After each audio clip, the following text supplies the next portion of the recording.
Tuhan Yesus, Bapa kami yang ada di dalam surga, bersama-sama kami datang padamu Bapa, mengucap syukur dan terima kasih. Kami boleh sama-sama hadir di dalam kelas pelajaran Alkitab malam hari ini. Tuhan sertai kami untuk mendengar firman, untuk Pak Tim atau Pak Bambang yang berbicara menjelaskan mengenai firman dari Filipi 2. Tuhan menyertai agar apa yang disampaikan dapat menjadi berkat bagi kami yang mendengar. Tuhan juga sertai kami untuk kami dapat berbagi berkat pada orang lain. Terima kasih Bapak. Pada teman-teman, saudara-saudara yang belum hadir, Tuhan juga menyertai agar dapat tiba ikut hadir tepat pada waktunya. Bagi yang berhalangan, Tuhan juga menilik pada mereka. Tuhan juga memberkati pada mereka. Terima kasih Tuhan. Biarlah pemahaman ini dari awal hingga selesai nanti Tuhan yang pimpin. Kami semua mendapat berkat dari Tuhan. Terpujilah Engkau Bapa Allah yang mempunyai kerajaan, kuasa, kemuliaan selama-lamanya yang mengasihi kami. Dalam nama Tuhan Yesus kami berdoa.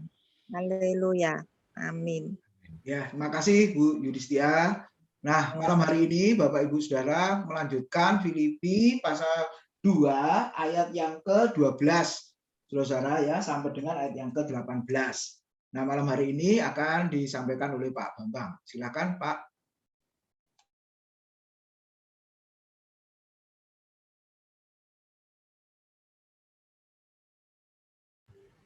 Ya. Selamat malam Bapak Ibu sekalian, puji Tuhan. Malam hari ini kita bisa berjumpa di dalam kelas eksposisi yang kita jalani setiap minggu ya, berurutan dari kitab dan dari pasal demi pasal. Kita mengucap syukur karena waktu yang Tuhan berikan bagi kita malam hari ini. Kita akan bersama-sama melihat di dalam Filipi pasal yang kedua. Ya, kita sampai pada Filipi pasal yang kedua di ayat yang ke-12. Satu perikop ini akan habis di dari ayat 12 sampai ayat yang ke-18. Ya, kita bersyukur kita dapat mengikuti kegiatan pendalaman Alkitab yang kita bersama-sama ikuti, bersama-sama kita diskusikan, kita pikirkan ya di dalam ayat-ayat firman Tuhan yang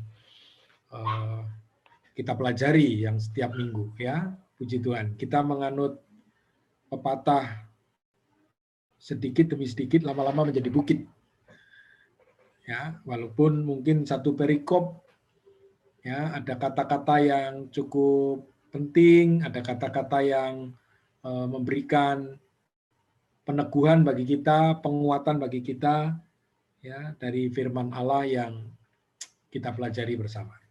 Ya. Puji Tuhan. Kita akan melihat dari ayat yang ke-12 ya, saya akan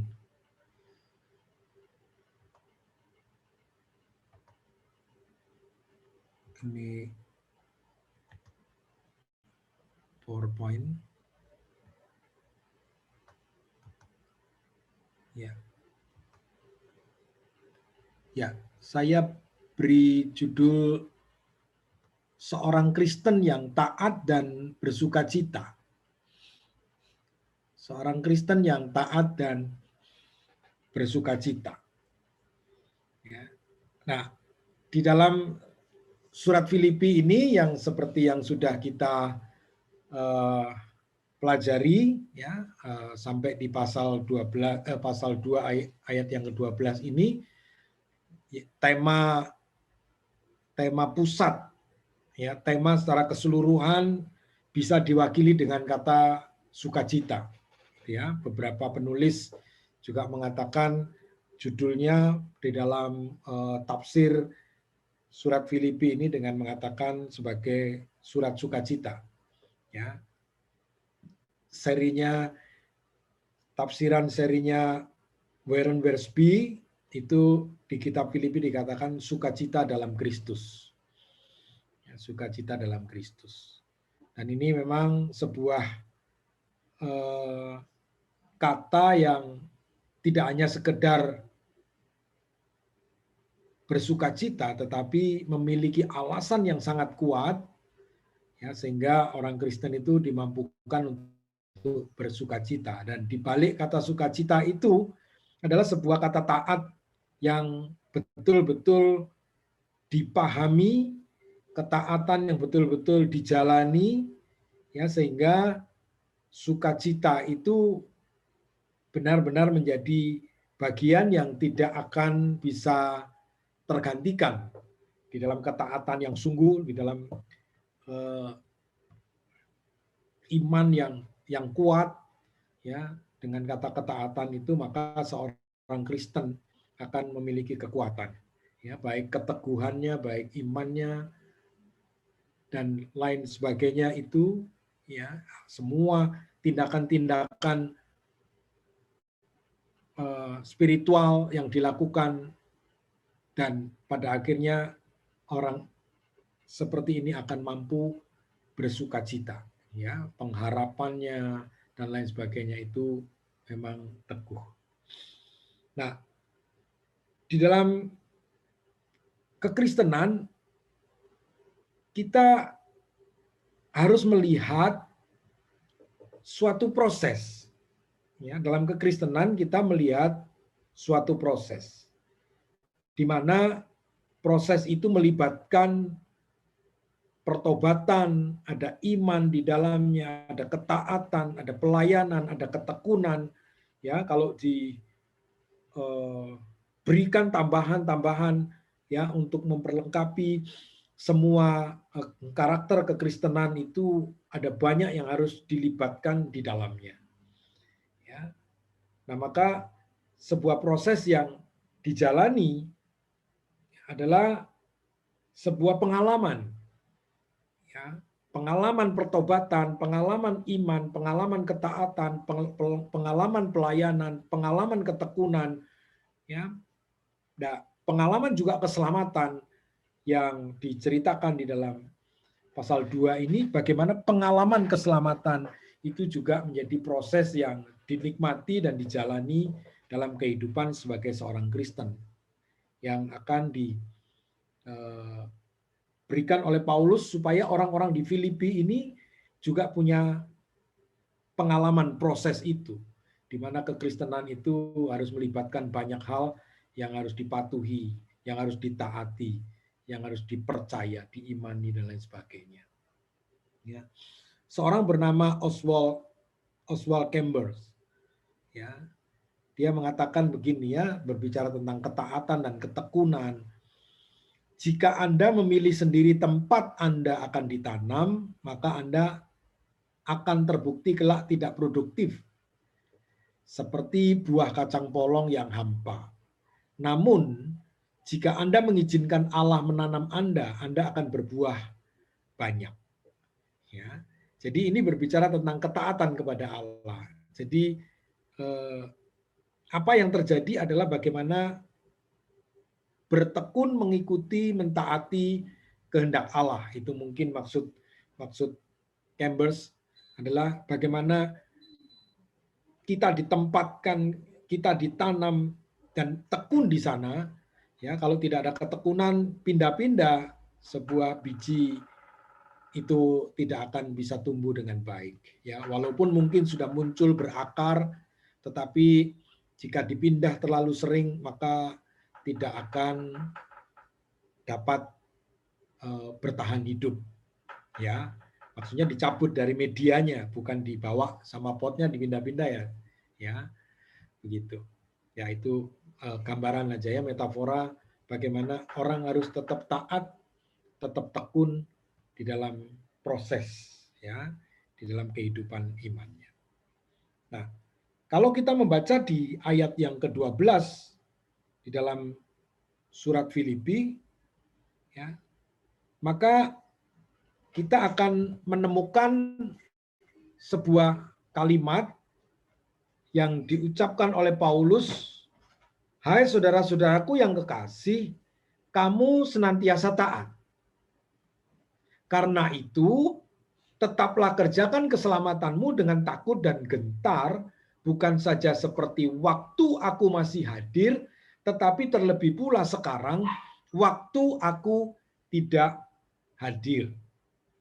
Ya, jadi ini ayat yang mungkin agak sering diperdebatkan karena paham yang mungkin berbeda untuk memahami ayat ini. Ya, di mana ada kedaulatan Allah dan ada kehendak bebas yang harus ada di ayat ini untuk menafsirkan apakah kehendak Allah di atas kedaulatan Allah di atas kehendak bebas manusia, atau kehendak bebas manusia itu lebih daripada kedaulatan Allah, karena memang kehendak bebas itulah yang menentukan, bukan kedaulatan. Jadi ini yang sering menjadi pemahaman yang berbeda di dalam penafsiran.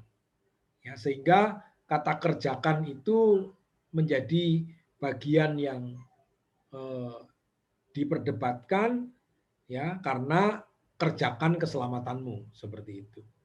Ya, maka jika kita melihat kata kerjakan ya, atau katergasomai ya, kata katergasomai ini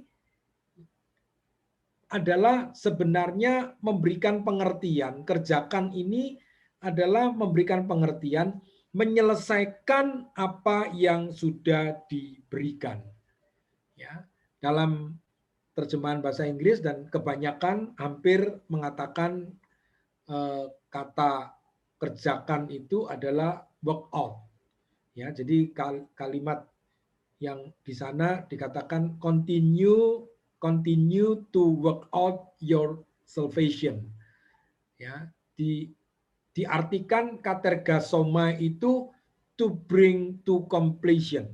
Jadi menyelesaikan apa yang sudah dianugerahkan, ini yang terus ya, karena tadi saya mengatakan kekristenan adalah sebuah proses yang melibatkan semuanya itu, sehingga mengerjakan apa? Mengerjakan semuanya itu. Ya, jadi bertekun, taat dalam pertobatan, dalam iman, dalam pelayanan dan semuanya. Itu yang harus dikerjakan. Jadi tidak ada alasan untuk tidak mengerjakan karena keselamatan yang sudah dianugerahkan. Ini juga penafsiran yang juga tidak tepat. Ya. Karena bukan itu gitu ya. Persoalan orang bisa menafsirkan kalau anugerah itu sudah diberikan maka orang bisa malas-malesan, ini adalah konsep yang keliru gitu ya. Ini konsep yang keliru. Jadi kita harus memberitahukan secara komprehensif, secara lengkap bahwa anugerah Allah itu bukan untuk disepelekan, anugerah Allah itu bukan untuk disia-siakan.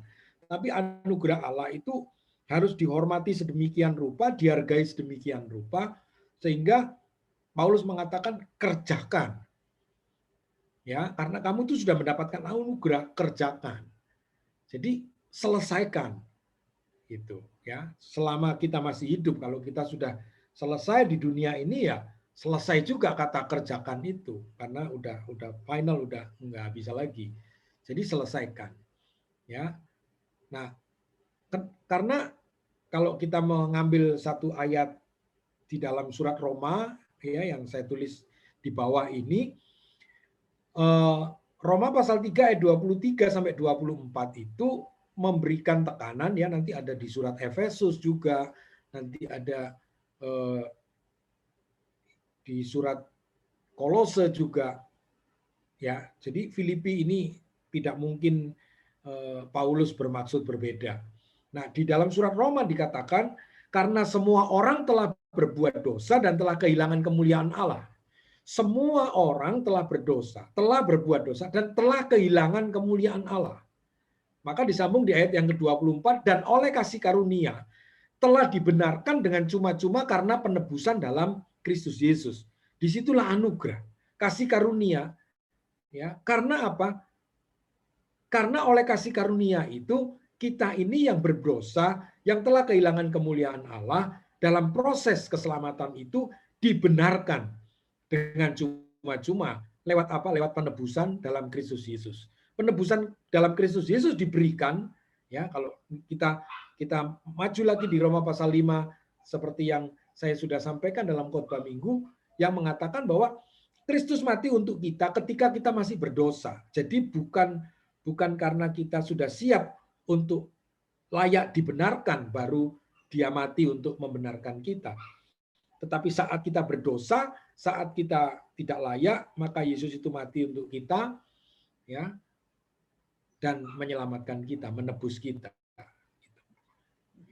Nah, dari ayat-ayat yang ditulis oleh Paulus, ya, nanti kalau kita membaca di surat Efesus pasal 2 ayat 8, 9 itu, ya, oleh kasih karunia kamu diselamatkan melalui iman, itu bukan hasil usahamu, tetapi anugerah kasih karunia Allah. Ya, jangan ada orang yang memegahkan diri. Gitu. Nah, itu menolong kita untuk mengerti bagaimana konsep keselamatan atau konsep anugerah yang dimiliki oleh Paulus. Gitu. Ya. Nah, lalu kata keselamatan, ya, kata keselamatan atau soteria, ya, itu memberikan sebuah arti bahwa pengalaman, ya, pengalaman yang diberikan oleh Allah, ya, pengalaman yang sudah dikerjakan, pengalaman kita melihat bagaimana Allah mengerjakan sesuatu yang sudah diberikan oleh Allah itu, ya, sudah dianugerahkan oleh Allah itu, itulah yang kita mau kerjakan. Ya, jadi orang-orang Filipi yang sudah menerima pengalaman, ya, sudah menerima pengalaman keselamatan, anugerah Allah yang sudah diberikan, ya. Nah, itulah yang dikerjakan. Ya, itulah yang dikerjakan. Nah, Calvin itu membicarakan tentang sebuah kalimat, the entire course of our callings. Ya, jadi sebenarnya kita ini dipanggil, ya, di dalam keselamatan kita, panggilan kita itu, ya, kita sudah menerima secara keseluruhan. Ya, kita sudah menerima secara keseluruhan, ya. Jadi segalanya, ya, jadi sudah 100%, ya. Sudah 100%. Allah itu memanggil kita, pemanggilan kita, gitu, ya. Ya, jadi Allah itu sudah menyelamatkan kita, ya, Allah sudah memberikan keselamatan itu di dalam panggilan kita, itu sudah diberikan keselamatan itu, dan itulah yang harus dikerjakan, ya, dipanggil untuk melakukan, merawat, mengerjakan semua apa yang sudah dikerjakan, yang harus dikerjakan di dalam panggilan kita. Lalu kemudian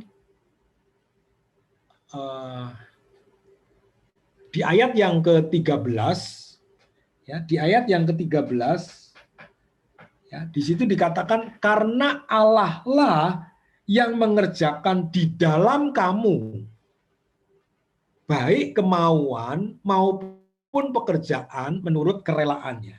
Jadi waktu kita melakukan dengan ketaatan, waktu kita melakukan dengan ketekunan, waktu kita melakukan ya di dalam proses kekristenan kita itu melibatkan pertobatan, melibatkan pelayanan, iman, ketaatan, ketekunan itu bagaimana dibalik semua apa yang terjadi dalam hidup kita adalah bagaimana kasih karunia Allah yang mengerjakan di dalam kita, ya, baik kemauan maupun pekerjaan itu menurut kerelaannya.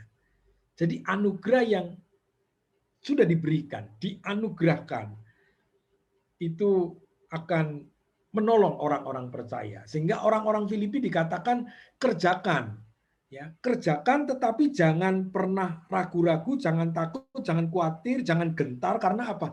Karena Allah yang sudah mengerjakannya, yang sudah memberikannya, maka Allah itu pasti akan menopang kamu. Ya, artinya kata disuruh menyelesaikan itu pasti akan menolong kamu untuk menyelesaikannya. Gitu. Ya. Jadi Allah yang mengerjakan ini bentuknya present aktif. Ya, jadi present aktif itu menunjukkan sebuah kata kerja yang efektif, yang terus-menerus. Ya, yang efektif dan terus-menerus. Nah, kalau kita melihat di dalam bandingannya di dalam Galatia pasal 5 ayat yang ke-6, ya. Sebab bagi orang-orang yang ada di dalam Kristus, hal yang bersunat tidak mempunyai arti. Hanya iman yang bekerja oleh kasih. Ya. Jadi Allah yang mengerjakan di dalam iman kita itu adalah Allah yang kerja dengan efektif, yang terus-menerus yang diberikan dalam kehidupan orang percaya. Ya. Jadi ada kata di dalam kamu, ya, kata di dalam kamu, ya, adalah jamak dan mendapat berarti di antara kamu. Ya, jadi jamak itu di dalam kamu bukan satu, bukan one person, tapi di antara kamu. Ya, jadi bagaimana Allah itu bekerja dalam kehidupan orang percaya, di dalam kehidupan gerejanya. Jadi Allah yang mengerjakan di dalam kamu, ya, di dalam kamu jemaat, maksudnya ini berbicara, surat ini berbicara untuk jemaat di dalam kamu, artinya sedang berbicara kepada jemaat Filipi. Nah, di dalam kata mengerjakan, ya, itu ada dua kata di dalam pasal yang ke-13, Allah yang mengerjakan di dalam kamu baik kemauan maupun pekerjaan. Ya. Jadi ada kata energon, ya. Yang kedua ada kata energein.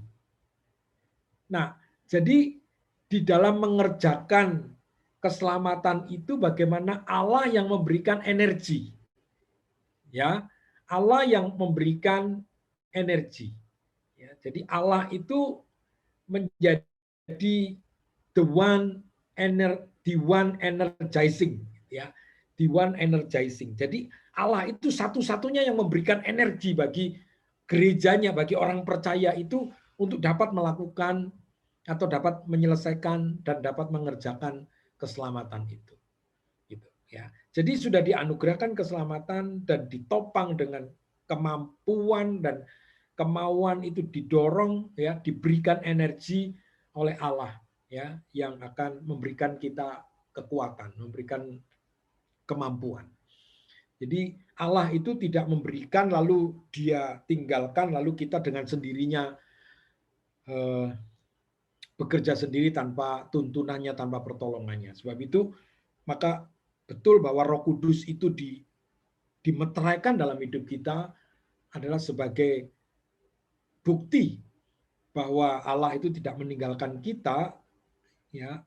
Allah menyanggupkan kita, Allah yang akan menuntun kita, gitu, melalui pribadi yang ketiga yaitu Roh Kudus yang dimeteraikan, diberikan kepada kita. Jadi di dalam mengerjakan perintah Allah, menjalani kekristenan di dalam segala hal yang kita lakukan, maka kita harus melakukannya dengan tekun. Ya, melakukannya dengan tekun. Nah, C.S. Lewis ini berbicara begini.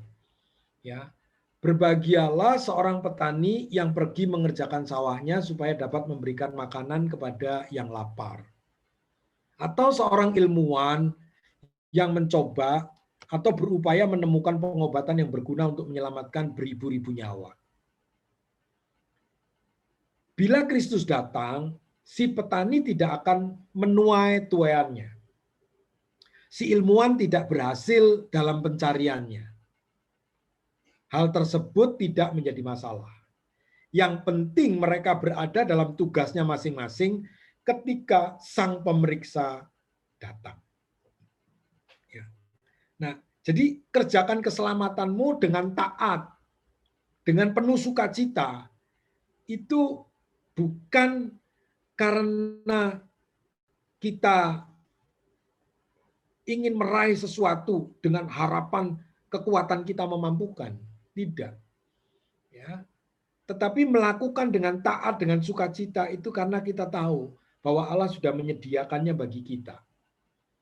Jadi kalau petani, ya haruslah bekerja sebagai petani apa yang dia harus lakukan sebagai tugas, tanggung jawab, talenta yang Tuhan anugerahkan. Kalau dia sebagai ilmuwan, dia harus lakukan apa yang menjadi tugasnya, kemampuan yang sudah diberikan untuk dia mengerjakan menjadi berguna bagi banyak orang. Nah, dengan segala tugas yang diberikan, kita jalani dengan tekun, dengan penuh sukacita kita kerjakan. Ya. Jadi pada waktu Kristus datang, ya walaupun apa yang dikerjakan itu mungkin belum selesai, mungkin belum bisa tuntas, ya. Tapi kalau Tuhan datang, ya Dia akan menjemput kita. Jadi itu tidak masalah, ya jika Dia tidak berhasil menuainya karena Dia di tengah jalan, ya sedang berjalan lalu berhenti, tetapi yang penting mereka dalam tugasnya masing-masing. Mereka tetap dalam ketekunan itu ya, dalam ketaatan ya, dalam kehidupan sebagai orang percaya. Nah, kemudian di ayat yang ke-14 dan ayat 15 ya, yang dikatakan oleh Paulus, lakukanlah segala sesuatu dengan tidak bersungut-sungut dan berbantah-bantah. Ya, jadi lakukan dengan tidak bersungut-sungut dan berbantah-bantah. Nah, jelas ada indikasi bahwa di dalam jemaat Filipi itu ada persoalan, ada perpecahan, ya, ada gejolak di dalam jemaat Filipi. Maka Paulus mengatakan, lakukanlah segala sesuatu dengan tidak bersungut-sungut dan berbantah-bantah. Ya.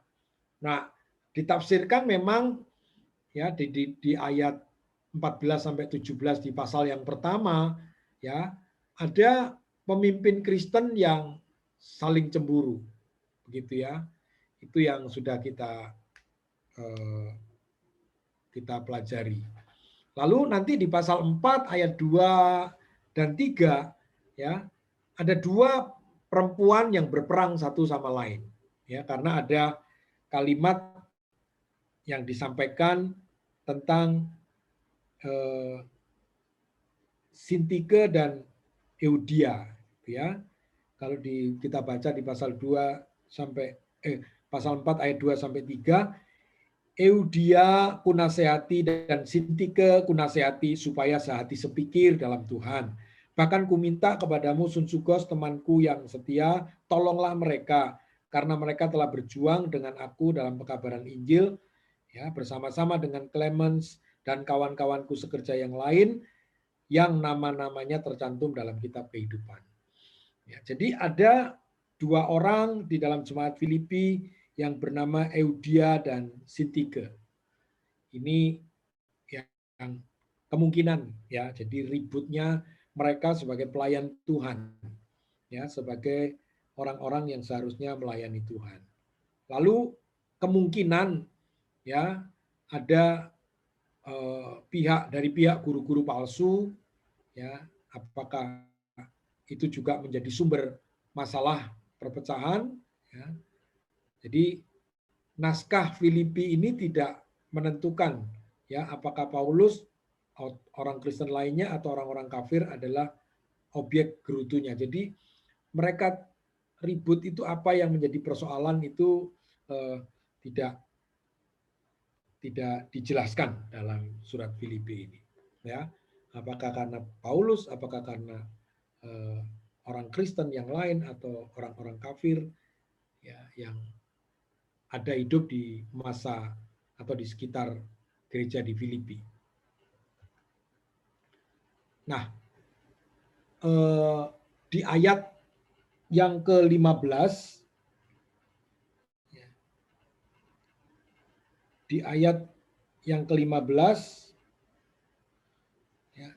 supaya kamu tidak beraib dan tidak bernoda sebagai anak-anak Allah yang tidak bercela di tengah-tengah angkatan yang bengkok hatinya dan yang sesat ini, sehingga kamu bercahaya di antara mereka seperti bintang-bintang di dunia. Ya, jadi karena orang Kristen ini sudah diselamatkan di dalam Kristus, ya, maka mereka harus memilih untuk hidup bagi Kristus. Ya, mereka harus hidup bagi Kristus. Karena mereka sudah diselamatkan di dalam Kristus. Ya. Nah, dengan melakukan kehidupan sebagai seorang Kristen yang tidak bersungut-sungut, tidak berbantah-bantah, ya, supaya kamu tidak beraib dan tidak bernoda. Bagaimana hidup bagi Kristus? Bagaimana hidup seperti Kristus? Ya, supaya dalam hidup mereka tidak bersungut-sungut, tidak berbantah-bantah, ya, tidak berselisih satu dengan yang lain, supaya apa? Supaya tidak beraib. Karena kalau mereka menunjukkan satu perselisihan, itu tidak menjadi teladan bagi orang-orang Filipi yang, ya, jemaat Filipi ini rata-rata adalah orang-orang Gentiles, ya, orang-orang proselit atau orang-orang yang tidak Yahudi menjadi Yahudi karena imannya, gitu, ya, atau orang yang tidak Kristen menjadi Kristen, gitu. Jadi orang-orang yang di luar Yahudi lalu mereka mau percaya kepada Yesus Kristus. Nah, kebanyakan mereka adalah orang-orang Gentiles, ya, orang-orang yang asimilasi, gitu ya. Jadi diikatkan kepada keyahudian itu. Kalau Taurat mereka harus lakukan sunat, kalau mengikuti Yudaisme mereka harus melakukan sunat, seperti itu. Ya, nah, mereka jemaat Kristen yang ada di Filipi kebanyakan orang Yunani atau kebanyakan orang-orang Romawi atau di luar Yahudi. Nah, jika mereka kembali kepada kehidupan yang tidak berbeda dengan kehidupan mereka yang lama atau dengan kehidupan orang-orang yang di luar iman Kristen, maka mereka akan menjadi aib, ya. Kehidupan mereka akan menjadi noda, ya. Kemudian akan menjadi celah. Jadi sebagai anak-anak Allah, hendaklah kamu tidak bercela di tengah angkatan yang bengkok, ya, di tengah angkatan yang bengkok hatinya dan yang sesat ini, sehingga kamu bercahaya di antara mereka seperti bintang-bintang di dunia. Jadi angkatan yang bengkok. Jadi mereka berada di tengah-tengah kehidupan orang-orang kafir, ya, orang-orang yang menyembah berhala, menyembah dewa, dewi dan lain sebagainya. Ya, Paulus mengatakan mereka adalah angkatan yang bengkok hatinya dan yang sesat. Ya. Nah, kata ini menunjuk kepada Israel, ya, tetapi dalam konteks ini mengacu pada dunia yang tidak percaya, ya, di luar Tuhan. Ya, ini adalah contoh lain daripada penulis PP yang menguniversalisasikan bagian PL untuk menyesuaikan dengan seluruh umat manusia. Jadi akar dari istilah bengkok atau sesat adalah berhubungan dengan konsep PL tentang kebenaran Allah, ya, kebenaran Allah yang digambarkan sebagai sebuah bulu pengukur, ya, atau tongkat pengukur atau penggaris, gitu ya. Jadi bulu pengukur atau bambu atau kayu pengukur itu, ya, suatu tepian yang lurus gitu atau penggaris. Nah, jadi gambarannya seperti itu. Ya. Nah, setiap penyimpangan dari standarnya digambarkan dalam istilah bengkok atau membungkuk. Ya. Jadi istilah Perjanjian Lama itu dikatakan orang yang begitu adalah orang yang bengkok. Karena standarnya adalah lurus gitu ya, seperti tali apa itu, tali sipat gitu ya, untuk meluruskan. Kalau tukang bangunan itu ada tali yang harus ditarik kencang, ya, mereka harus ngikutin tali itu supaya bangunan itu tidak lari, tidak bengkok, ya. Jadi ini juga dalam istilah bibliologi disebut dengan kanon. Ya, kanon itu bulu pengukur. Jadi alat ukur itu namanya kanon. Sehingga Alkitab itu dikanonisasi, itu adalah diukur. Mana yang firman Tuhan, mana yang bukan. Mana yang buku yang baru, mana yang buku yang memang adalah firman Tuhan, itu diukur, ya, dengan istilah kanon. Ya. Maka Alkitab disebut dengan hasil kanonisasi. Jadi tidak boleh melenceng, harus tepat, harus lurus. Nah, orang Filipi, jemaat Filipi diminta oleh Paulus supaya mereka jangan berbantah-bantah, jangan bersungut-sungut, ya, di dalam merefleksikan kehidupan praktis dalam iman sebagai pengikut Kristus, supaya tidak menjadi celah, ya, supaya tidak bernoda dan beraib. Gitu. Ya. Lalu kemudian di ayat yang ke-16, ya, sambil berpegang pada firman kehidupan agar aku dapat bermegah pada hari Kristus, bahwa aku tidak percuma berlomba dan tidak percuma bersusah-susah. Nah, Paulus sebagai pendiri gereja, ya, dia menginginkan supaya orang-orang Filipi tetap belajar hidupnya itu berpegang kepada kebenaran, ya, berpegang pada firman kehidupan. Ya, jadi dua hal mungkin yang kita bisa pahami, yaitu berpegang teguh, ya, berpegang teguh merujuk pada kesetiaan yang terus-menerus atau ketaatan terus-menerus orang percaya, atau berpegang teguh pada firman itu dalam bentuk penyampaian, berkhotbah, ya, merujuk kepada orang percaya sebagai saksi, ya, yang berbicara tentang Kristus, yang berbicara tentang iman mereka, begitu. Apa yang disampaikan, apa yang dikhotbahkan, hendaklah berpegang pada firman kehidupan, ya, yang tidak boleh meleset, ya, tidak boleh keliru, jangan sampai di luar hal itu yang disampaikan. Jadi berpegang teguhnya pada firman, membicarakannya juga tentang firman. Gitu. Ya. Lalu Paulus mengatakan bahwa aku tidak percuma berlomba dan tidak percuma bersusah-susah. Nah, istilah pertama, kata lari, itu digunakan dalam sastra Mesir, dalam penulisan di papirus Mesir, itu adalah untuk air yang mengalir tanpa tujuan. Ya. Dalam konteks ini sia-sia. Ya, tidak percuma, bahwa aku tidak percuma, ya, berlomba. Ya. Jadi sia-sia harus menunjuk pada kedewasaan seperti Kristus mereka. Ya. Bukan pada keselamatan mereka, tetapi kepada Kristus. Jadi apa yang dikerjakan, apa yang dilakukan adalah bagaimana mereka bisa dewasa seperti Kristus. Bukan di dalam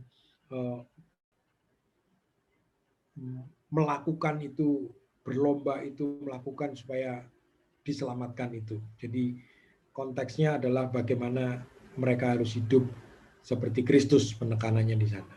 Ya. Jadi karena mereka bersinar bagi Kristus. Nah, Paulus sering menyatakan kecemasannya akan kedewasaan dan ketekunan dari gereja-gereja baru dengan menggunakan metafora seperti ini. Ya, kalau kita baca, coba saya lihat di Galatia pasal 2 ya, ayat yang kedua ya.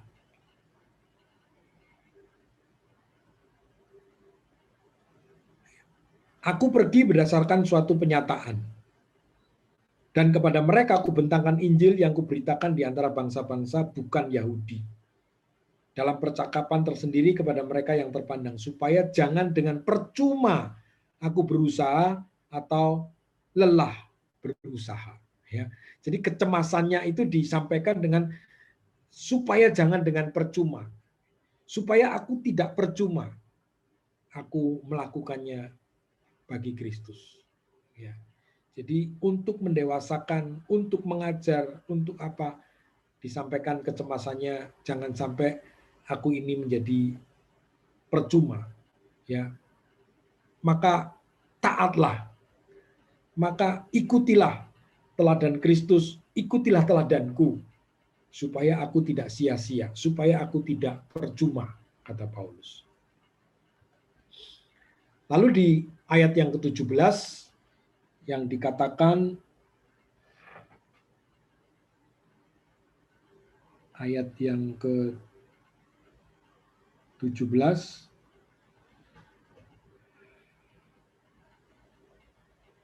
tetapi sekalipun darahku dicurahkan pada korban dan ibadah imanmu, aku bersukacita dan aku bersukacita dengan kamu sekalian. Kata Paulus, sekalipun darahku dicurahkan pada korban dan ibadah imanmu.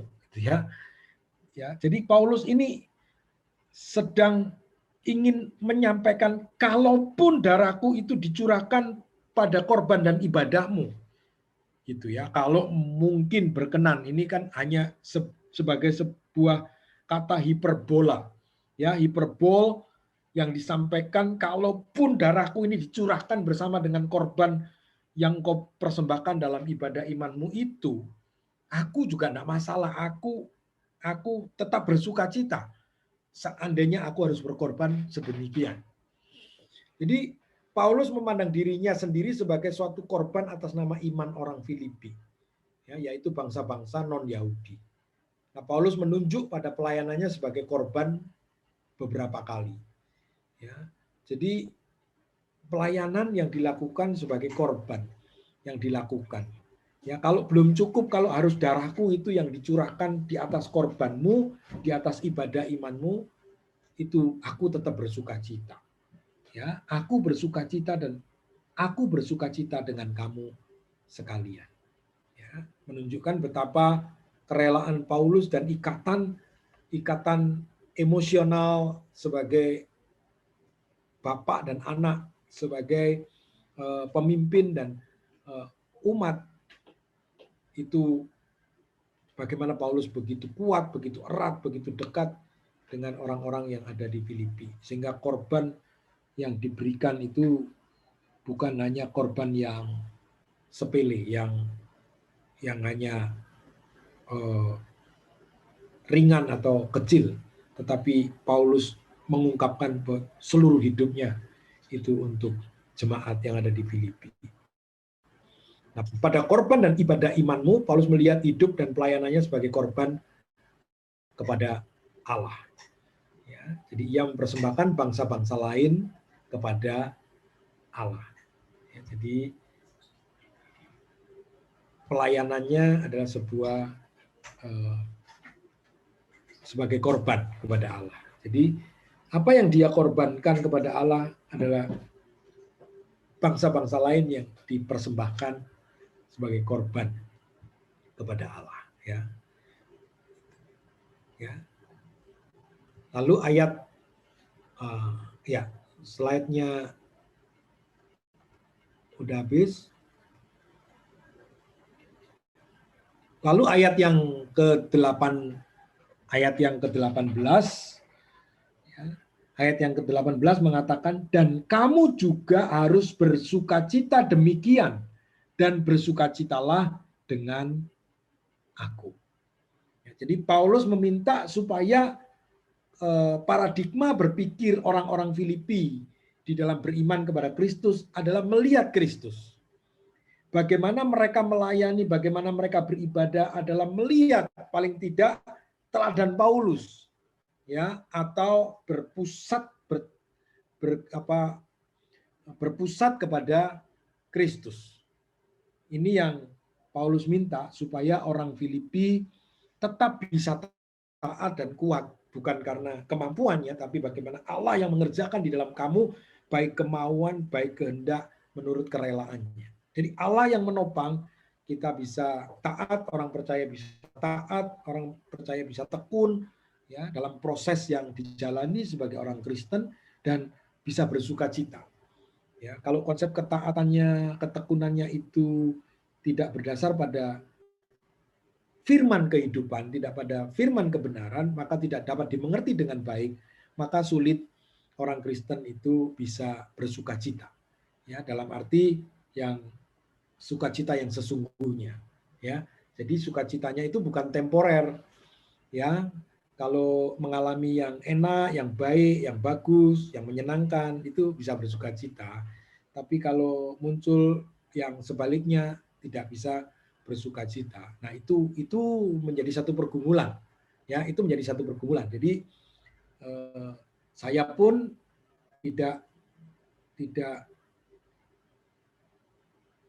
mengerti bagaimana kehidupan Paulus yang dijalani itu sedemikian hebat, sedemikian luar biasa.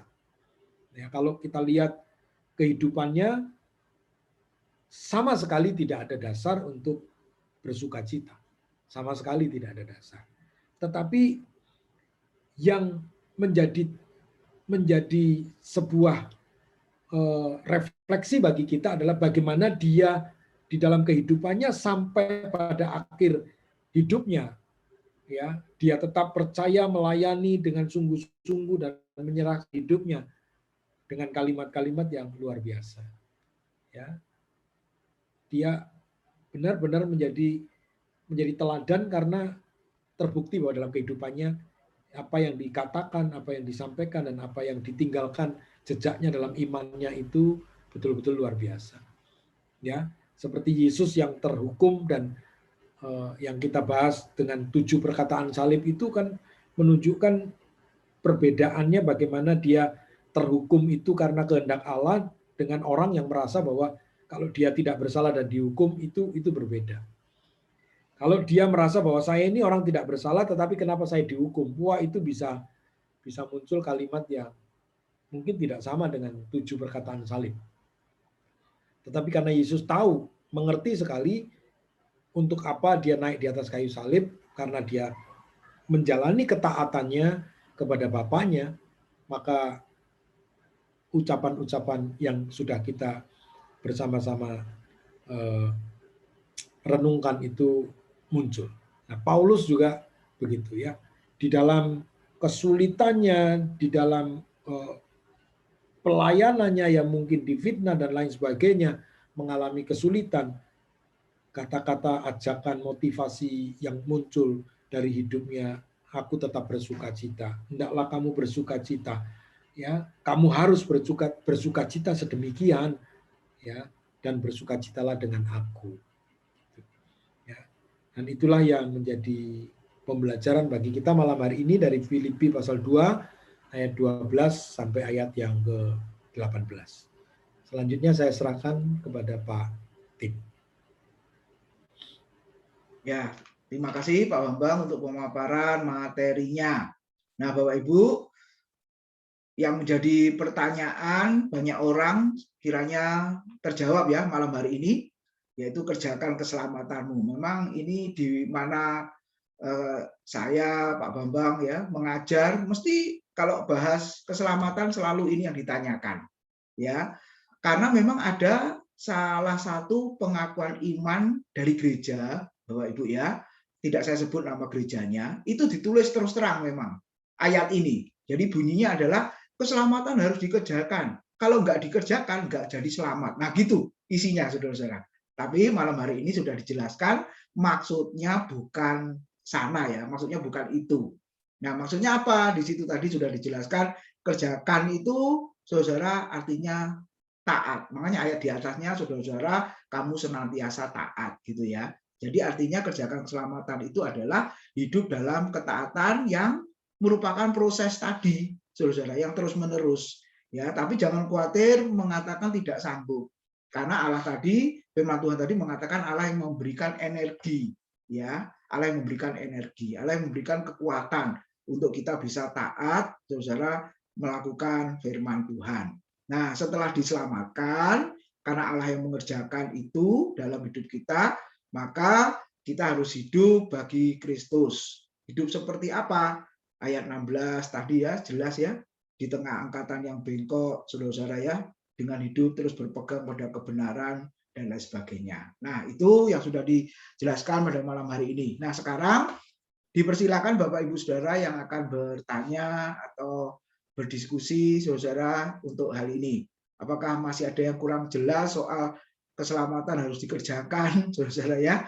Gitu. Silakan, Bapak Ibu. Ya.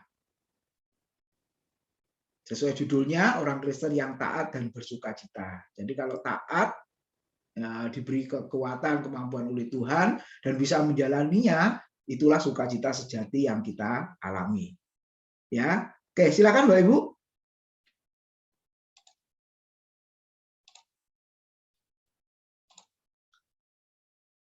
Ya, mari. Silakan kalau ada yang mau ditanyakan, ada yang kurang jelas, silakan Bapak Ibu. Bu Meta, Bu Lia, silakan. Pak Yusua, Bu Maria Madalena, Cukup, Bu Pak. Yana. Cukup ya, Bu Lia. Oke, yang lain, saudara, silakan. Paula, ada juga. Pak Pendi, silakan. Pak Karjo, Pak Burhan, wah, Pak Sarip juga. Ini ada Nyopi, ini siapa ya, Nyopi?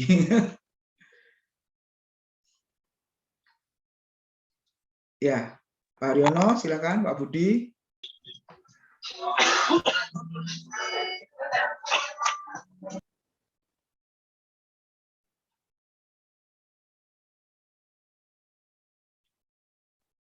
Halo, Bapak Ibu, adakah ini?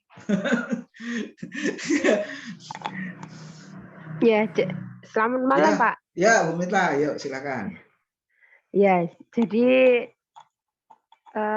kalau menanggapi tentang mengerjakan keselamatan, itu adalah kita melakukan ketaatan. Itu ya, Pak. Kalau tadi tentang yang disebutkan oleh Pak Bambang di Filipi 2 ayat 13, itu tentang energon tadi ya, Allah yang mengerjakan iman kita. Jadi begini, beberapa waktu lalu ada 2 orang itu datang ke tempat saya. Saya tanya, ini siapa? Oh, mereka mau menikah. Ternyata itu dari daerah yang saya layani, Pak. Yang perempuannya dari daerah yang saya layani kan. Lalu saya ya bertanya kepada dia, karena mau menikah kan, saya tahu dia orang Muslim. Terus dia mau menikah di gereja. Lalu saya tanya, kok mau? Lalu dia ngomong, ini karena ya ikut suami dulu kan gitu, Pak ya. Ya memang alasannya ya masuk akal, memang ikut suami dulu gitu. Yang mau saya tanyakan, apakah jika orang ini juga percaya kepada Tuhan, apakah ini juga bagian daripada Allah yang mengerjakan gitu loh, Pak. Karena kalau kita tanya langsung sama dia, dia pasti jawabnya ya ikut suaminya, cuma gitu aja. Tapi pada kenyataannya kan walaupun ikut suaminya, kalau Allah tidak mengerjakan, apakah dia mau juga ikut ke gereja dan sebagainya? Ini jadi bagaimana, Pak? Ya, silakan Pak Bambang.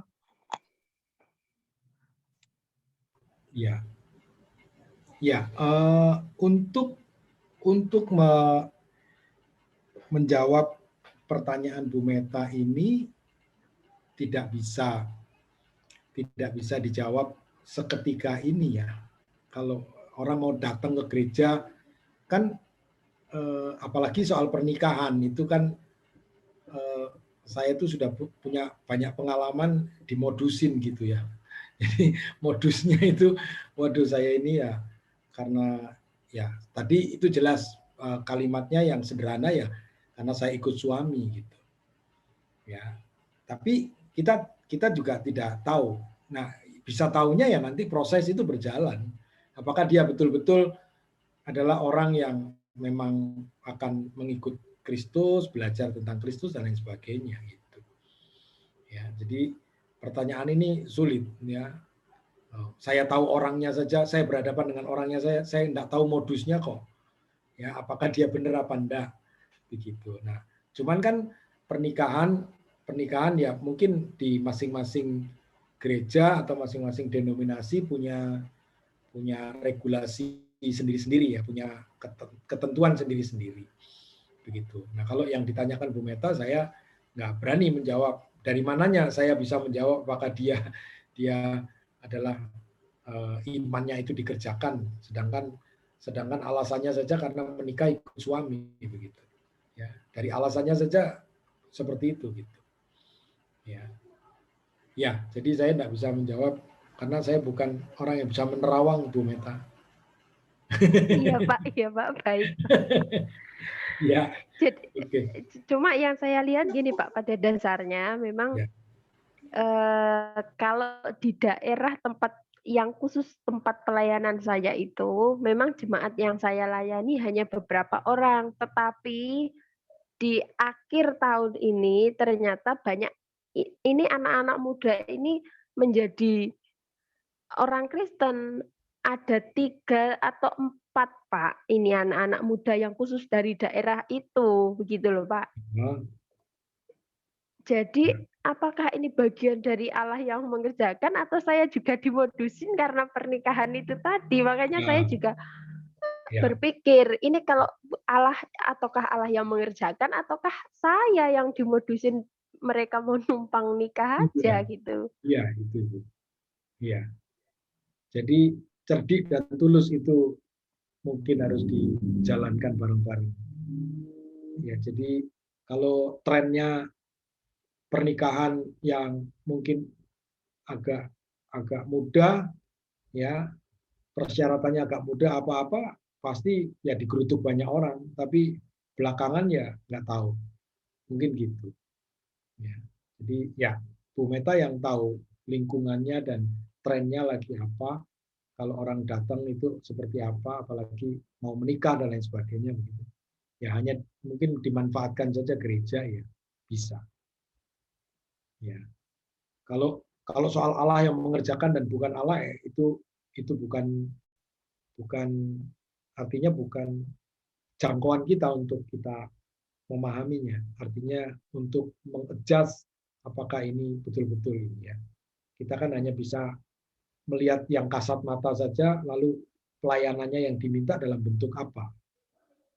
Kalau memang tadi ketemu ternyata modusnya untuk itu ya, gereja harus menyiasati. Mungkin itu ya.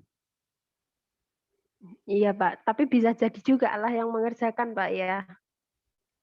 Ya, Segala sepanjang kemungkinan bisa terjadi Pak. iya, kalau itu enggak perlu kita pikirkan. Kalau buat saya sih yang penting aturan mainnya itu dijalanin, itu selesai gitu.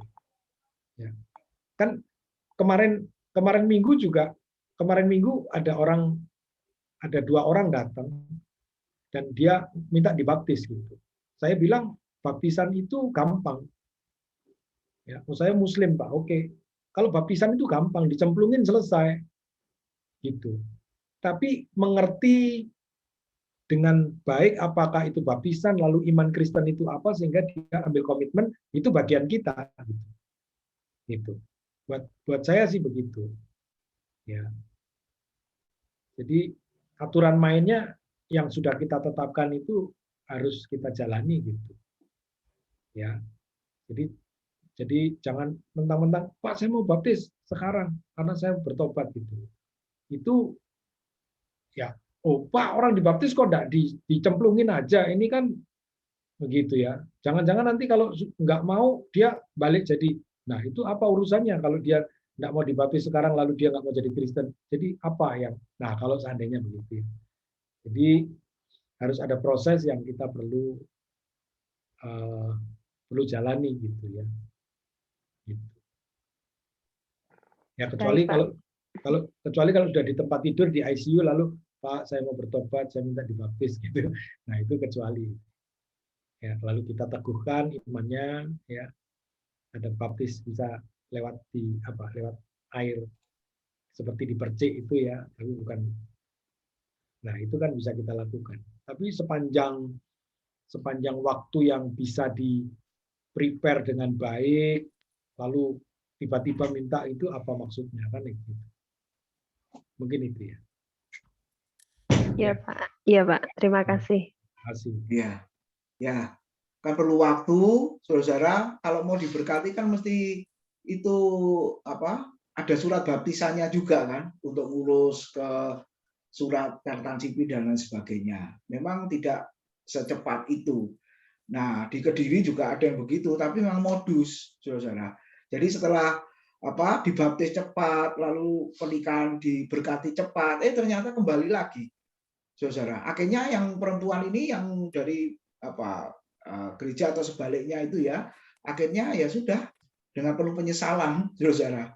Ya akhirnya dimodusin gitu ya. Jadi mesti hati-hati dan lihat buahnya dulu, waktu ya kan tidak secepat itu. Oke, itulah yang sering terjadi ya. Enggak, tolong berikutnya ya Pak Sarip ya, siap. Ya, malam-malam. Malam ya Pak. Ini memang awal-awal kita Zoom itu yang jadi selalu diskusi yang panas, terutama buat saya ini. Masalah keselamatan, anugerah, atau sejauh mana anugerah dan sejauh mana dikerjakan. Nah, balik hati-hati lagi, ini kata-katanya Paulus, ini dirinya Paulus yang merasakan. Karena Paulus merasakan dia bisa mengerjakan semua itu karena juga Allah mengerjakan di dalam dirinya.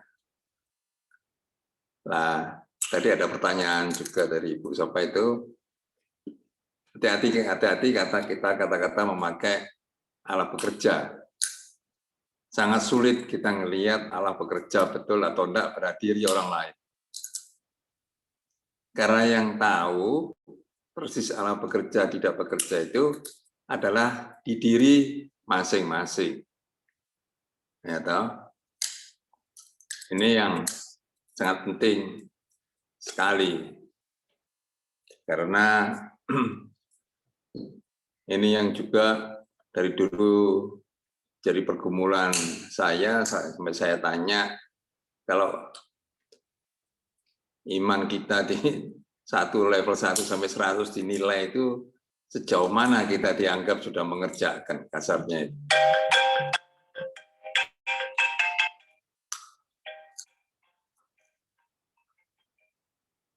Jadi itu yang jadi pertanyaan.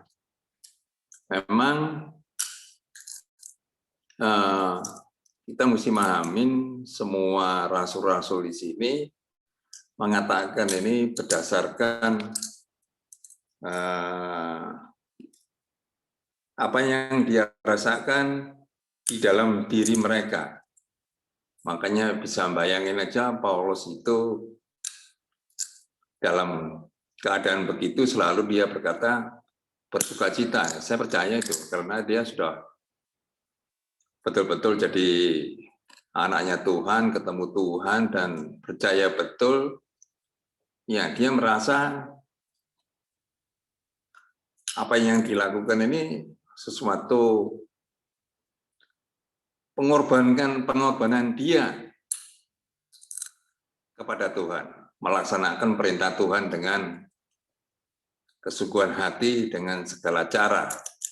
Ya, tapi dia percaya kembali lagi ke janjinya Tuhan itu.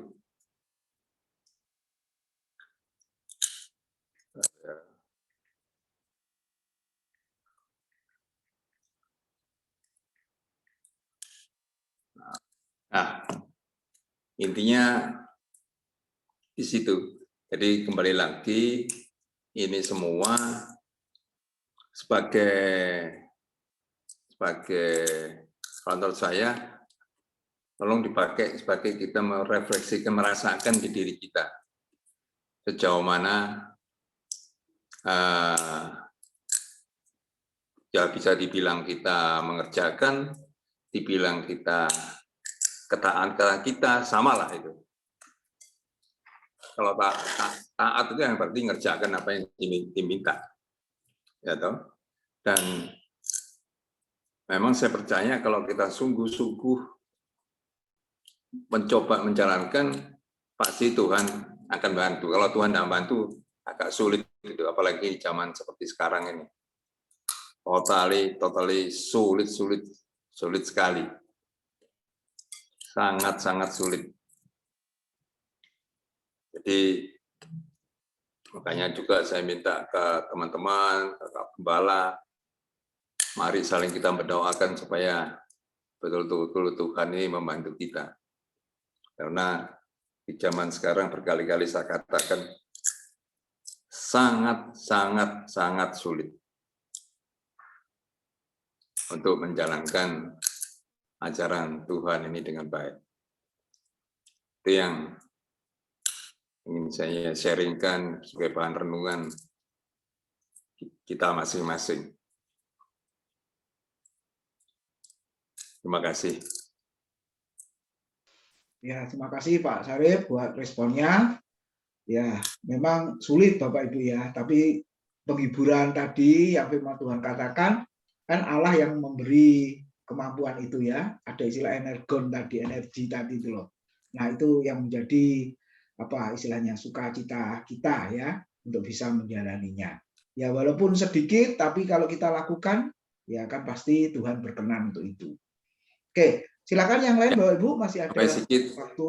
Nanti hati-hati saya katakan sulit, ya memang sulit ya. Tapi kembali lagi, seperti dikatakan Tuhan, tidak ada yang tidak mungkin bagi Tuhan. Itu mesti dipegang. Amin. Jadi kita Ya, kalau berjuang sungguh-sungguh, saya yakin tidak mungkin. Tuhan sendiri mengatakan, tidak ada yang tidak mungkin bagi Tuhan. Ya, terima kasih. Ya, benar. Makasih. Silakan yang lain Bapak Ibu, masih ada waktu. Pak Arjo.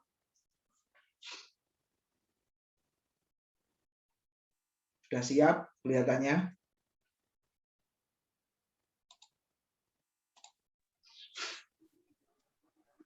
Ya, silakan Pak Arjo. Ya. Ya. Saya kembali baptisan, Mas. Ya, tadi pertanyaannya Bu siapa itu, dan juga sebenarnya sangat jelas dijawab oleh Pak Bambang. Jadi saya tidak salah mendengar bahwa ada 2 orang mau dibaptis gitu Pak ya, apalagi di luar kita. Nah, memang dalam aturan gereja memang tidak mudah seperti apa. Ini melihat aturan, Pak. Apalagi kalau modusnya itu untuk kawin, untuk apa. Nah, maka kadang-kadang gereja itu tujuannya baik, tapi kadang-kadang fokus kita itu, yaitu tadilah yang kita dahulukan. Artinya dengan kata lain jeleknya dulu. Maka saya kembali gini, Pak. Gereja memang ada aturan. Tidak bisa dilanggar. Memang itu bukan, istilahnya bukan Pak Tim sendiri, umpama Pak Bambang sebagai gembala, Pak Tim sendiri itu kan sudah disepakati aturan itu yang ada. Tapi begini Pak ya, saya sangat setuju kepada Pak Syarif tadi bahwa kalau kita melihat itu layak atau tidak layak, berkenan atau tidak berkenan, tujuannya apapun itu Tuhan memang yang melihat gitu ya.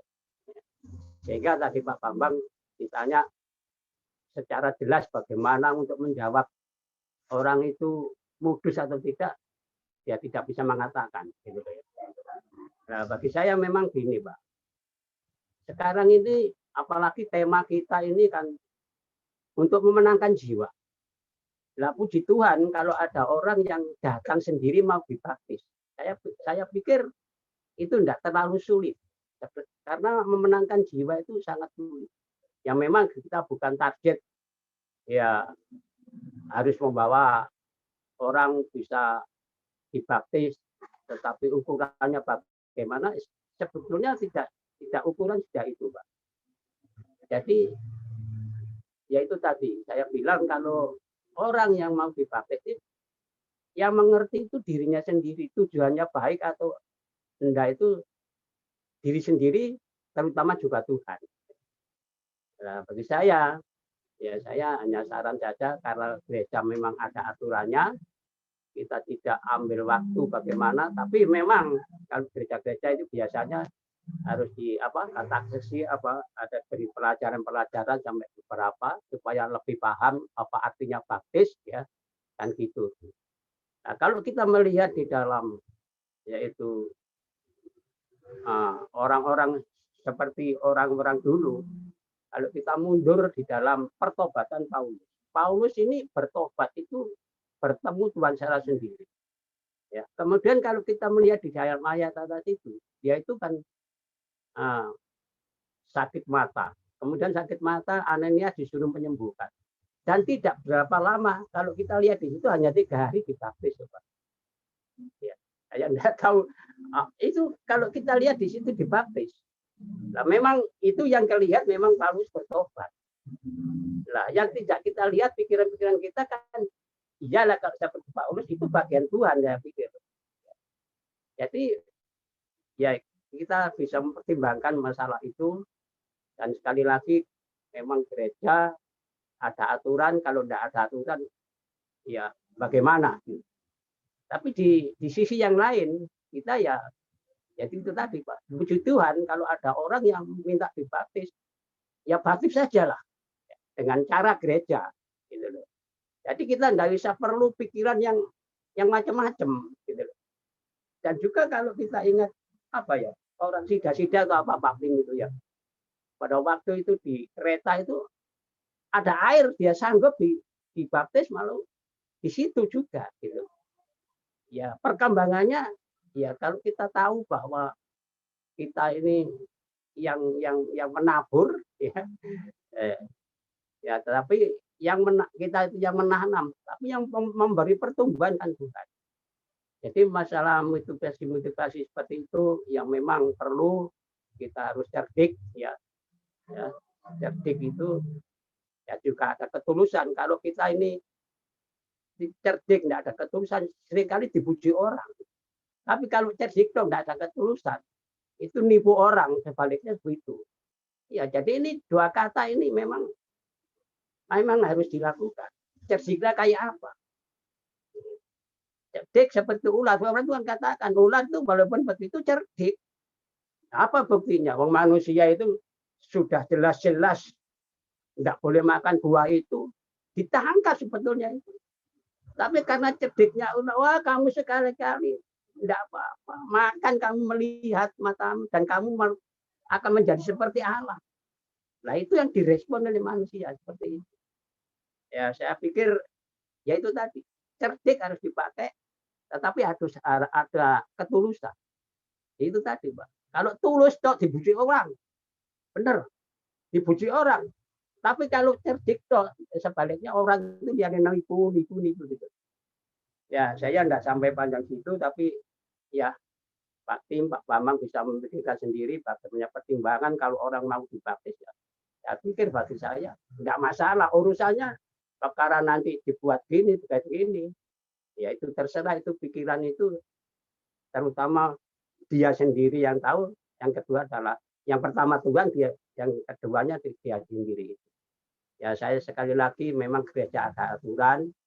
Nah, oleh karena itu kalau masalah baptis ini ya sudahlah, kita tidak bisa untuk mempunyai pikiran-pikiran yang begitu negatif atau apa.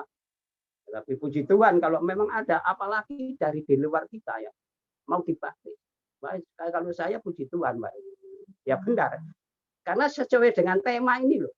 Nah begitu saja kita tidak bisa melakukan, apalagi menjangkut jiwa yang tidak datang. Ya, terima kasih Pak, sharing saya. Ya, terima kasih responnya Pak Karjo. Pak Bambang mau menanggapi sehubungan dengan baptis tadi? Iya. Oh, enggak Pak Tim. Ya, oke. Ya, jadi kalau di Alkitab Pak Karjo 3.000 jiwa itu dibaptis ya. Ya kan? 3.000 jiwa dibaptis. Lalu setelah itu sida-sida Ethiopia juga habis itu dibaptis. Kemudian kepala penjara Filipi juga dibaptis. Ibu Lydia dengan keluarganya juga dibaptis. Nah, kalau kita baca dari perikop-perikop itu, sebelum mereka ini dibaptis, apa yang mereka terima atau apa yang mereka lakukan dulu? Ya, satu kata aja apa? Ada pemberitaan firman dulu kan? Iya, Petrus berkhotbah, 3.000 jiwa meresponi, betul ya? Sida-sida Ethiopia baca kitab Yesaya, lalu dia tidak mengerti, kemudian Filipus menjelaskannya. Betul? Lalu kepala penjara Filipi, Paulus diundang di rumahnya, kondisi babak belur, ya. Paulus malam itu berkhotbah, mengajar. Nah, meyakinkan. Akhirnya kepala penjara Filipi dengan keluarga kan percaya Yesus lalu dibaptis. Ibu Lydia dengan keluarganya juga sama. Paulus menyampaikan firman, lalu Tuhan buka hati, kemudian Ibu Lydia akhirnya mau percaya dan dibaptis. Nah, jadi intinya itu sebenarnya harus ada firman Tuhan yang dikhotbahkan dulu, yang diajarkan dulu. Nah, setelah itu ada respon, Tuhan bekerja tadi, Tuhan buka hati, akhirnya percaya, lalu dibaptis. Nah, ini yang normal seperti itu. Nah, tadi yang disampaikan Pak Bambang, kecuali di UGD ya Pak, IGD, ya, sudah tidak bisa buat apa-apa. Ya, tidak usah dibaptis selam Pak, nggak usah, percaya aja gitu ya. Karena sebentar lagi dia meninggal. Nah, orang model begini anggaplah seperti salah satu penjahat di sebelah Tuhan itu loh. Jadi sudah nafas hidupnya itu sudah berapa detik terakhir gitu. Nah, itu mesti baptis cepat-cepat gitu ya. Nah, itu kasus khusus. Ya, itu kasus khusus. Nah, tapi intinya di samping gereja punya aturan, tapi berdasarkan Alkitab itu juga harus ada firman yang diberitakan, artinya diajar apa artinya percaya Kristus ya, lalu hidup yang bertobatan, lahir baru, itu harus dipahami dulu. Seperti itu. Kalau versi Yohanes Pembaptis lebih dahsyat lagi, bukan hanya pengertian, tapi apa? Tunjukkan buah pertobatanmu dulu. Ya kan? Matius 3:8, jadi hasilkanlah buah yang sesuai dengan pertobatan. Jadi artinya bertobat dulu, tunjukkan buahnya, baru dibaptis. Itu versi Yohanes Pembaptis. Kalau enggak, seperti orang Farisi ahli Taurat datang, kamu keturunan ular budak, ya toh? Apakah ada yang menghalangi murka Allah turun atasmu kalau engkau tidak hidup dalam pertobatan? Nah, jadi kalau Yohanes Pembaptis bukan hanya firman yang diberitakan, lalu orang itu harus apa? Menghasilkan buah pertobatan, barulah dibaptis. Dengan kata lain, ada buktinya, baru dibaptis. Nah, seperti itu loh jalurnya Pak Karjo ya. Seperti itu. Ya, oke. Ya, jadi, ini, Pak. Oh salah. Nyambung bentar, Pak. Ya, boleh. Itu diskusi memang, kita ya. Ya, kalau saya jelas sekali, paham sekali apa yang dikatakan Pak. Memang kalau kita dibuat urutan, memang pertobatan dulu. Bagaimana kita tahu orang bertobat? Sedalam apa? Memang urutan sekolah teologi memang begitu. Ya. Jadi kalau kita melihat di situ, nah ini memang tidak bisa dibantah, karena memang urutannya. Tapi bagaimana kita tahu orang itu bertobat? Itu saja. Ya. Kalau Pak Tim katakan bahwa orang-orang itu tadi sebelum dibaptis mendengar firman Tuhan, ya seperti kepala penjara, ini sebelumnya tidak dengar, karena dia tanggung jawab, yaitu nunggu daripada Allah pada waktu itu dia adalah kepala penjara di situ. Kemudian setelah Paulus keluar dia takut, lalu diajak ke sana tadi ke rumah. Lah barulah itu Paulus ada kesempatan menyampaikan firman. Tapi sebelumnya saya percaya tidak tahu dia mendengar firman atau belum, saya tidak tahu.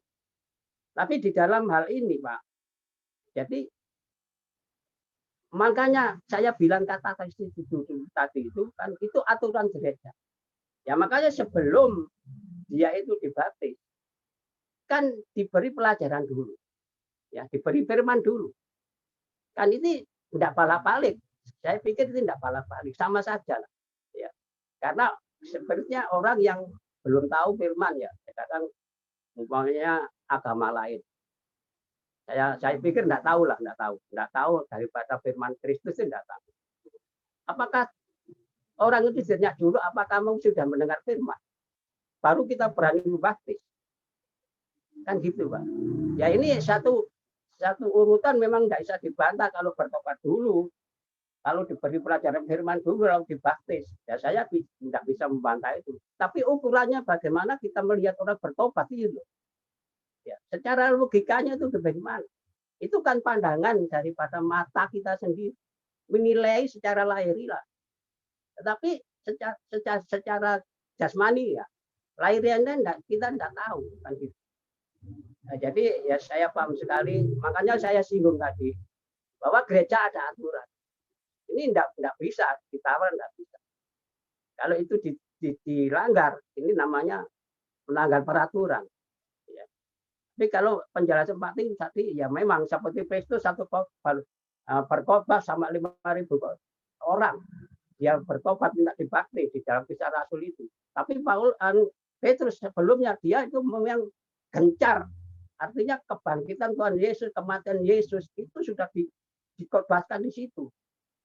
Lalu tanya di situ, apa yang harus kami perbuat? Bertobatlah kamu. Dan kamu harus dibaptis dalam nama Yesus. Maka kamu akan diselamatkan. Nah, itu menimbulkan khotbah itu membawa jiwa-jiwa banyak. Nah sekarang bagaimana kalau orang itu ditunggu mendengar firman dulu?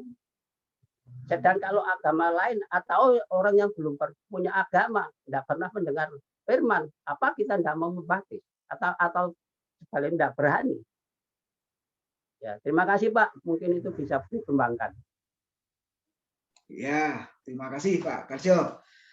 Ya, masih ada lagi Bapak Ibu yang mau menyampaikan, mau bertanya atau mendiskusikan bagian ini, Bapak Ibu? Masih ada?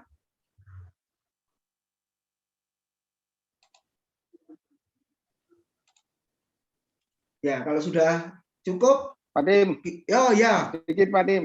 Ya Pak Pendi. Ya Pak. Ya, kembali lagi tadi disinggung Pak Sarif bahwa dunia sekarang ini sudah begitu kompleksnya Pak ya. Bagaimana anak Tuhan ini ya boleh dikatakan bisa tergerus Pak oleh pengaruh dunia.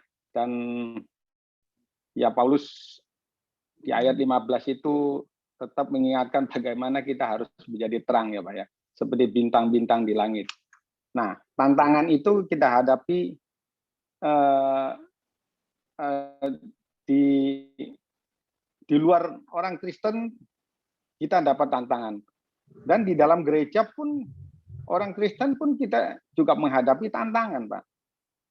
Bagaimana sekarang kita lihat ya, untuk khotbah-khotbah yang banyak yang dihadiri orang itu kan kayak khotbah-khotbah yang ya kemakmuran lah, atau khotbah-khotbah berpikir positif terus gitu loh. Itu yang ramai Pak untuk saatnya ini. Apakah ini juga menjadi tantangan bagi kita? Ya, tadi dikatakan di perikop awal tadi Pak Bambang nulis bagaimana kita harus mentaati firman itu. Ya Pak ya. Nah, ini yang berat memang untuk orang-orang yang benar-benar mau taat pada kebenaran daripada firman itu ya Pak ya. Nah, ini sekali lagi tadi dikatakan bahwa kerjakan keselamatan. Nah, bahwa keselamatan itu telah kita peroleh ya. Nah, mengerjakan itu sebagai manifestasi dari keselamatan yang sudah kita peroleh Pak ya. Apa demikian Pak? Mungkin ini sedikit Pak, mohon tanggapannya Pak. Ya, makasih Pak. Makasih. Silakan Pak Bambang. Ya Pak Fendi. Jadi dari konsep berpikir Paulus bahwa memang kalimat ini muncul tentu tidak bertentangan dengan pemikiran-pemikiran yang ada di surat-surat yang lain karena satu penulis begitu ya. Jadi kalau ditelaah memang bagaimana Paulus itu mengatakan bahwa oleh kasih karunia itu yang dia pahami betul, tetapi bagaimana praktek hidupnya dia tidak pernah meninggalkan atau seperti anggapan orang kalau karena kasih karunia orang bisa main-main gitu. Dan Pak Paulus menunjukkan bahwa dengan pemahamannya dia tentang keselamatan yang sudah dianugerahkan itu, dia ingin menunjukkan bahwa dia tidak pernah main-main dengan anugerah yang diberikan itu. Makanya nasihatnya kepada orang Filipi, sekalipun anugerah yang sudah diberikan, pengalaman keselamatan yang sudah diterima itu, nah itulah yang harus diselesaikan, harus dikerjakan. Sepanjang hidup punya tanggung jawab untuk tetap tadi itu, dalam proses itu, berproses dengan melayani, dengan mentaati, dengan tekun, ya mungkin dengan doa, mungkin dengan segala apa yang kita bisa lakukan, kita bisa berikan. Gitu. Ya, nah itu yang saya ingin tegaskan bahwa kalau kita menangkap konsep berpikirnya Paulus bahwa memang itu bukan kalimat, bukan mengerjakan untuk mendapatkan keselamatan kan gitu. Jadi dari kalimatnya, dari salinan-salinan terjemahan bahasa Inggris memang work out. Jadi mengerjakan untuk menyelesaikan apa yang sudah Tuhan berikan itu untuk dikerjakan, untuk diselesaikan. Gitu ya. Diselesaikan. Nah, untuk menyelesaikannya dengan kekuatan siapa? Itu pun Tuhan mengatakan dengan energi yang dari aku gitu ya. Jadi Tuhanlah yang memberikan kemauan dan kemampuan. Dengan kerelaannya itu akan diberikan. Ya, maka itu akan berkorelasi dengan bagaimana dia sebelum sesudah Yesus naik ke surga dia menjanjikan Roh Kudus untuk menolong kita itu. Nah, itulah buktinya bahwa dia adalah Allah yang bekerja. Dan kalimatnya kata Paulus pekerjaannya itu pasti efektif, pasti berhasil. Gitu ya tadi ya. Kata kerjanya bersifat aktif. Ya, jadi present, aktif. Jadi terus-menerus dikerjakan. Nah, lalu tantangan dengan pemahaman pengajaran-pengajaran seperti teologi kemakmuran dan lain sebagainya, itu memang menjadi tantangan di dalam pemberitaan sesama gereja gitu ya, gereja yang punya. Nah, Paulus hanya mengingatkan untuk di ayat yang ke-16 tadi, ya, baik secara pribadi maupun gereja di dalam jemaat yang di Filipi itu dinasehatkan supaya berpegang kepada firman kehidupan, gitu. Berpegang pada firman kehidupan.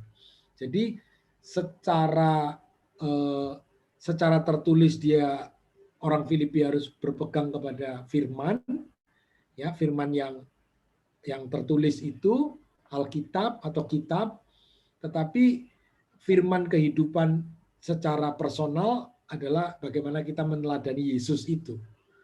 Gitu. Ya, firman kehidupan itu meneladani kepada Yesus. Nah, dengan meneladani kepada Yesus, meneladani kepada kebenaran, mengikuti mentaati kebenaran firman, ya kita mencoba menyeleksi. Ya, nanti jemaat kan harus bertumbuh dan menyeleksi apakah ajaran-ajaran yang didengar ini sekarang kan banyak bisa mendengerin gereja mana-mana itu muncul semua, bikin YouTube apa semua ya bisa didengerin gitu. Yang kualitas audio videonya yang bagus sampai yang kurang bagus sampai yang jelek ada semua. Isi khotbahnya yang menarik, yang kurang menarik, yang teologis, yang motivator, semua kita bisa nikmati gitu. Nah, maka kalau kita tidak melihat disandingkan dengan Alkitab itu apakah ya walaupun mereka berbicara tentang firman Tuhan dan katanya itu dari Alkitab, tapi apakah penafsirannya itu tepat dan lain sebagainya, maka dalam proses pembelajaran seperti ini kita mencoba untuk mengerti dengan baik, ya sehingga kita tidak salah untuk memberitakan kebenaran yang dikatakan kebenaran itu. Ya. Dan kalau godaan yang di luar gereja, di dalam gereja. Filipi mengalami itu karena ada perpecahan, ya. Cuman informasinya tidak terlalu jelas, yang dipermasalahkan apa, siapa yang menjadi apa sumber masalahnya, itu yang dipermasalahkan itu. Tapi ada permasalahan di dalam gereja itu sendiri, Filipi. Makanya Paulus mengingatkan. Itu saja mungkin ya, Pak Tim, dari saya. Ya, makasih. Ya, itu Pak Wendy. Ya, Ya, Pak, kita makasih, memang Pak. tetap ya konsisten ya. Istilahnya apa? Kita tidak menjadi masalah kalau tidak jadi populer, Pak. Gitu ya. Kalau ingin populer ya akhirnya apa istilahnya? Menurut apa? Kompromi ya. Apa istilahnya, kemauan jemaat yang macam-macam kita turuti walaupun melawan kebenaran firman ya, itu kita jadi populer memang, pengikutnya banyak dan lain sebagainya. Tapi lihat, Yohanes Pembaptis itu tidak populer loh, khotbahnya bertobatlah, dosa bertobatlah, itu tidak populer. Yesus juga kan tidak populer itu, saudara. Memang ya akhirnya pengikutnya nggak banyak, tapi jangan berkecil hati kalau kita belajar di situ. Walaupun sedikit masih ada yang mau dengar. Amin, saudara. Kalau kita ngajar yang Alkitab, ya, walaupun banyak orang nggak mau dengar, silakan. Tapi masih ada yang mau dengar.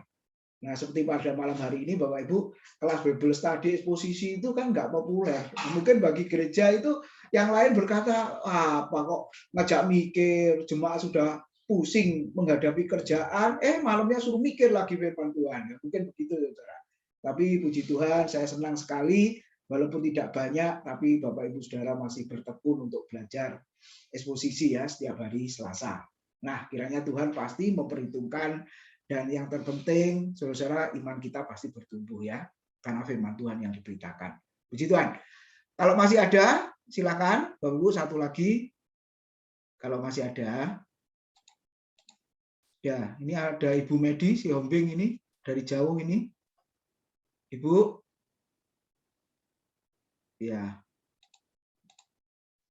Oke, kalau sudah tidak ada, kita akan akhiri. Ya, kita akhiri. Oke, Pak Wendy, tutup dalam doa, Pak, untuk kelas kita malam hari ini.